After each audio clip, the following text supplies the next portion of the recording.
Hi everyone, this week's parasha is Korach. The Jewish people have been told they will now have to wait 40 years in the desert. A generation will die because of the spies' evil report and their failure to take on the mission of conquering the land. At this point, Korach, a relative of Moshe, takes his chance at rebellion and revolution against the leadership of Moshe. Now, Ethics of the Fathers, this famous Mishnaic work, puts this really interestingly. It makes the statement that any machloket, any argument, any dispute, which is for the sake of heaven, will go on forever. Any argument which is not for the sake of heaven will not go on forever. And then it says, which is an argument which is for the sake of heaven? This is the one between Hillel and Shammai. Which argument is not for the sake of heaven? The words are Korach ve'adato, Korach and his community.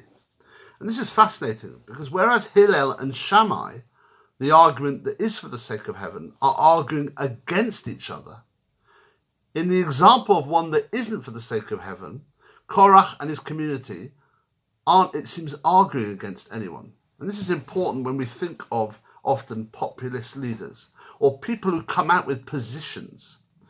We can tell whether really it's for the good if they're willing to listen and debate the other, or they're coming up with a position which is worked out in a simplistic and seemingly clear way, which of course is very tempting.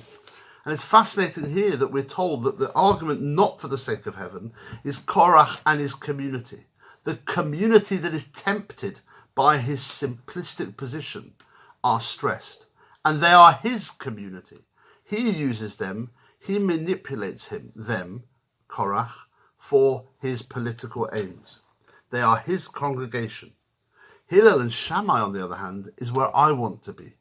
That messy but beautiful world of argument, where I can say I'm always right.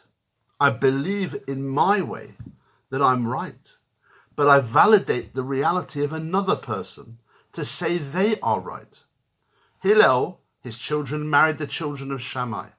Often when he quoted, arguments were quoted between the house of Hillel and the house of Shammai, Shammai was put first out of respect.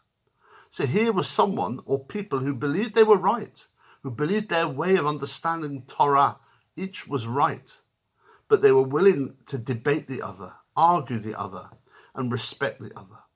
And today, we need to be in that space where there is debate religiously and politically, not with Korach, who isn't interested in the other's opinion. He's interested in gathering people around his own populist and oversimplistic opinion. Shabbat Shalom.